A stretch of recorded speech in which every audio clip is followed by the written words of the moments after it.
So ఇప్పుడు టారిఫ్లు విధించడం అనేది అమెరికాకి ఏ దేశం నుంచి స్టీల్, అల్యూమినియం ఇలాంటివి వచ్చినప్పటికీ కూడా 25% వాళ్ళ మీద సుంకాలు విధిస్తాము అనేటువంటి ఒక ప్రకటనతో పాటుగా ప్రతి చోట కూడా ట్రంప్ తన మార్కును చూపిస్తున్నాడు అనే మాట వినిపిస్తోంది. అదే సమయంలో పొద్దున ఒక మాట చెప్తున్నాడు, మధ్యాహ్నం ఇంకో మాట చెప్తున్నాడు, సాయంత్రం ఇంకో మాట చెప్తున్నాడు. మామూలుగా ఏంటంటే పరిపాలనలో ఎప్పుడు కూడా విధానం ఏం కావాలని మల్లగొల్లాలు పడుతూ ఉంటారు. కొందరు ఇలా చేస్తే బాగుంటుంది అంటారు, మరికొందరు అలాగా దానిలో ఇబ్బందులు ఉన్నాయి, ఇలా చేస్తే బాగుంటుంది అంటారు, మరికొందరు ఇంకో రకంగా అంటారు. ఇవన్నీ చర్చించుకుని నిగ్గు తేల్చి చివరికి ఏది మంచి విధానం ఆలోచించి అప్పుడు పై స్థాయికి పంపిస్తారు. ఓ ప్రధానమంత్రి స్థాయిలో, దేశ రాష్ట్రపతి స్థాయిలో, ప్రభుత్వం స్థాయిలో ఇవన్నీ ఈ ఆలోచనలు, ఈ లాభ నష్టాలని బేరీ చేసుకుని పంపిస్తారు. ట్రంప్ ఏమవుతుంది, పురిలో ఏదో ఆలోచన పడుతుంది, వెంటనే ఆయన దేశాధినేతగా ప్రకటించేస్తున్నాడు. మధ్యాహ్నానికి అది కష్టం అనిపిస్తుంది, వెంటనే మార్చుకుంటున్నాడు.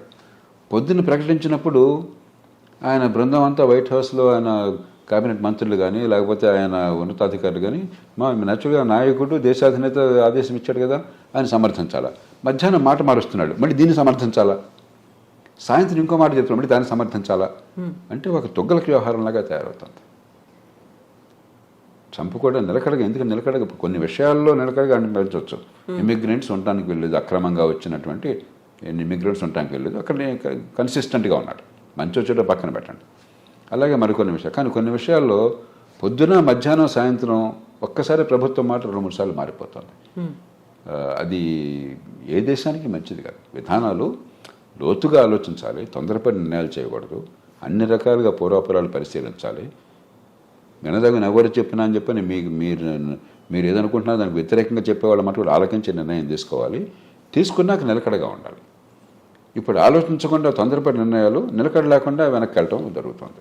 ఇప్పుడు జన్మతః పౌరసత్వం రద్దుకు సంబంధించి చేసినటువంటి అనౌన్స్మెంట్ అది ఏ దిశలో ముందుకెళ్తుంది అనుకుంటున్నారు సార్? అది జరగదు. ఆ దేశంలో కోర్టులు అంగీకరించవు, ఆ దేశంలో రాజ్యాంగం ఒప్పుకోదు. రాజ్యాంగాన్ని మార్చడం ఎవరి తరమో కాదు.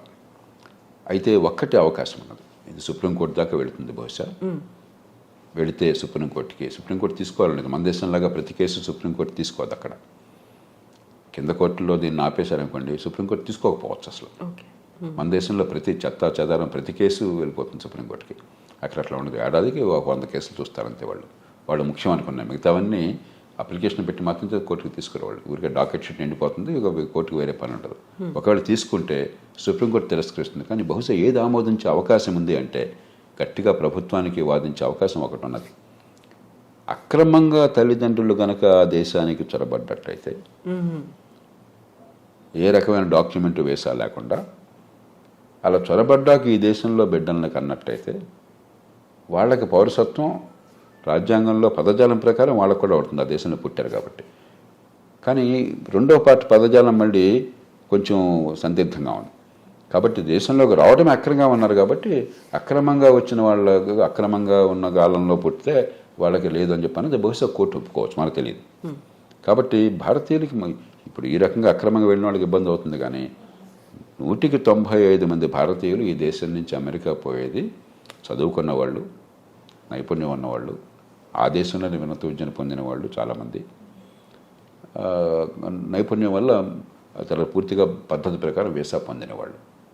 వాళ్ళకి ఎలాంటి ఇబ్బంది ఉండదు. మన ఊరికి అనవసరంగా కంగారు పడిపోయేది కంపెనీ పోతే అనుకోవడం తప్ప నాకు 100కి వాళ్ళు ఏమాత్రం అనుమానం లేదు.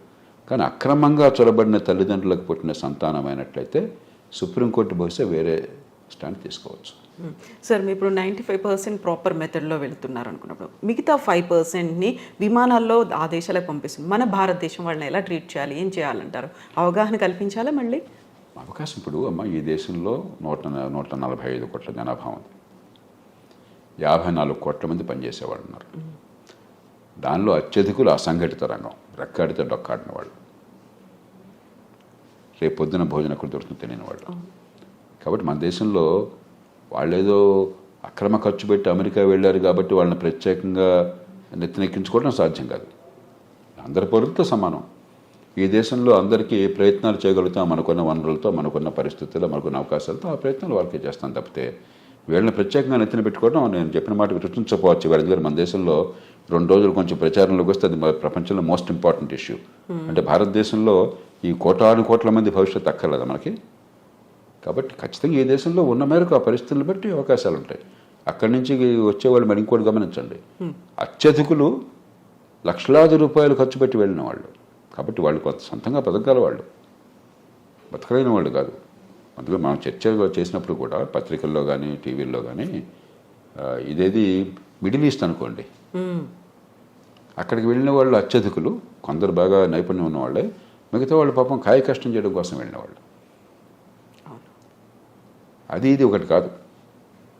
అంచేత మనం ఖచ్చితంగా సానుభూతి చూపెట్టాలి.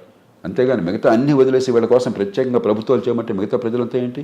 ఈ దేశంలో ఒక భేద దేశం, కోటాను కోట్ల మంది అసంఘటితంగా ఉన్నారు. 185-90 మంది నెల జీతం లేనటువంటి కష్టపడి పనిచేస్తున్న వాళ్ళు, రెక్కాడి దగ్గర డొక్కాడిన వాళ్ళు. అందరి సంగతి పట్టించుకోవాలి ప్రభుత్వం, అందరితో పాటు తప్ప అందరికంటే ఎక్కువగా నెత్తిన పెట్టుకోవడం సాధ్యమూ కాదు, అవసరమూ లేదు. సో ఇప్పుడు మోదీ విజిట్ అనేది ఉంది సార్, రెండోసారి రాష్ట్రపతి అయిన తర్వాత వెరీ ఫస్ట్ టైం మీట్ అనేది ఉంది. ఏం జరుగుతుంది సార్, ఏమేమి ఎక్స్పెక్ట్ చేయొచ్చు మనం? ఇప్పుడు 3 విషయాలు. ఒకటి, ఇవన్నీ పక్కన పెడితే పార్టీ ఏదన్నా ఒకటి అమెరికాలో భారత్కి అమెరికాకి చాలా విషయాల్లో ఏకాభిప్రాయం ఉన్నది, ఉమ్మడి ప్రయోజనాలు ఉన్నాయి. అందుకనే వ్యూహాత్మకమైన ఒప్పందం, స్ట్రాటజిక్ అలయన్స్ అంటున్నాం. ఎందుకంటే చైనా పెద్ద భూతంలా కనిపిస్తుంది, వాళ్ళకి భూతం మనకి భూతం వివిధ కారణాల వల్ల. ఆ నేపథ్యంలో దాన్ని మరింత సంఘటితం చేయడం, బలోపేతం చేయడం. రెండోది, ఇవన్నీ ఒక రకంగా చిన్న చిన్న సమస్యలు, పెద్ద సమస్యలు కాదు. మనకేదో పేపర్లో హెడ్లైన్ వచ్చింది కాబట్టి అనిపిస్తుంది, కానీ ఒక 10,000 మంది 20,000 మంది అక్రమంగా చొరపడిన వాళ్ళని తిరిగి పంపించడం అనేది లార్జర్ కాంటెక్స్ట్లో చాలా చిన్న సమస్య. అమెరికాలో బహుశా 50 లక్షల మంది భారతీయులు ఉన్నారు. 10,000 మంది 15,000 మంది లెక్క ఏంటి అసలు?